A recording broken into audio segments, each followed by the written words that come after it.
Saudara-saudariku yang terkasih, hari ini Sabtu 14 Desember 2024. Saya Romo Siga dari Paroki Santo Yusuf, Surabaya.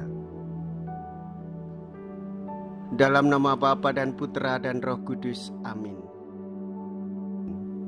Gereja merayakan peringatan wajib Santo Yohanes dari Salib, imam dan pujangga gereja. Melaksanakan pembaruan betapapun mendesaknya, memerlukan banyak kesabaran, toleransi, dan keberanian. Yohanes dari Salib, seorang Karmelit, melihat bahwa ordonya mulai menyimpang dari garis dasarnya. Karena mau menyelamatkan, ia segera bertindak. Tetapi orang salah paham, dan ia ditangkap. Di dalam kesunyiannya, selnya, ia menulis pandangan rohaninya. Bagi orang-orang kontemplatif, tulisan-tulisannya menjadi pedoman di jalan yang jauh dan sukar menuju kesempurnaan. Yohanes dari Salib disebut sebagai guru mistik. Elia sudah datang, tetapi orang tidak mau mengenal dia. Mea culpa, mea culpa, mea maxima culpa. Marilah kita berdoa. Allah Bapa yang Maha Mulia, Santo Yohanes imamu telah mengingkari diri dan amat mencintai salib Kristus.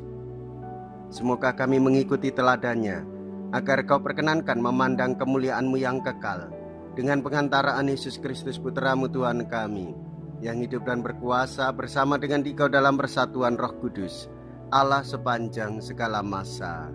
Amin. Tuhan bersamamu dan bersama rohmu. Inilah Injil suci menurut Matius. Dimuliakanlah Tuhan. Matius bab 17 ayat 10 sampai dengan ayat 13.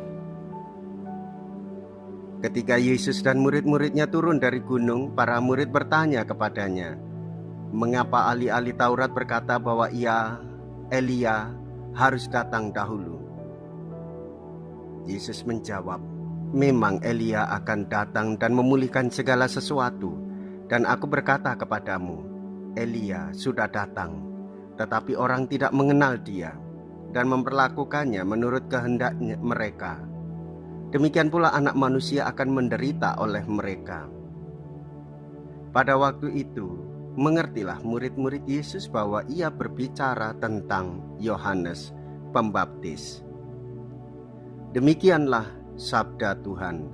Terpujilah Kristus.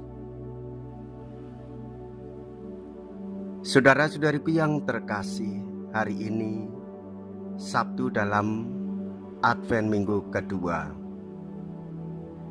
Kerajaan surga dinyatakan dalam persiapan oleh Yohanes Pembaptis supaya bangsa Israel bertobat dan mempersiapkan jalan bagi Tuhan. Yesus Kristus menegaskan tentang kerajaan surga yang sudah dekat itu, yaitu dirinya sendiri.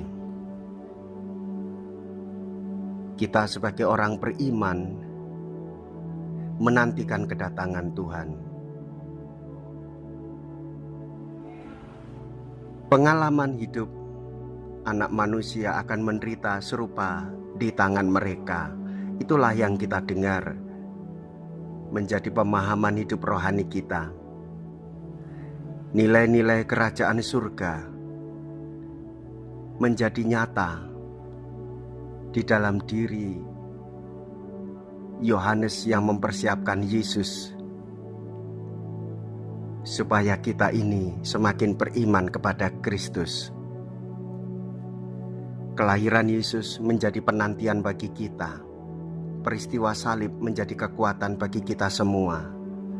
Karena Tuhan Yesus menjadi manusia, memberikan dirinya karena cinta, berkorban karena cinta, dan mau menyelamatkan kita semua karena cinta kasihnya kepada kita, sehingga jiwa-jiwa kita ditebusnya.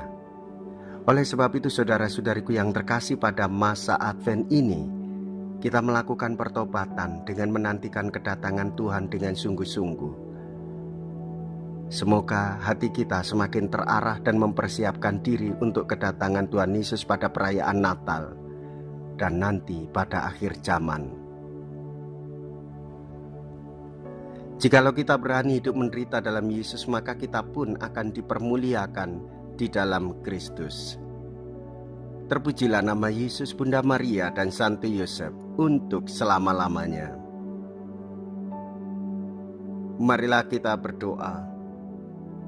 Allah Bapa, naungan dalam penderitaan, Engkau telah menyatakan kekuatan dan keunggulan salib dalam diri Santo Yohanes.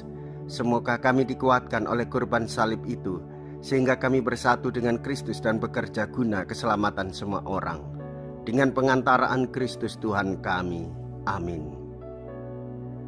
Tuhan beserta kita, sekarang dan selama-lamanya. Semoga Allah yang Maha Kuasa memberkati saudara sekalian, Bapa dan Putra dan Roh Kudus. Amin. Saudara-saudariku yang terkasih, pergilah. Ibadah sabda sudah selesai. Syukur kepada Allah.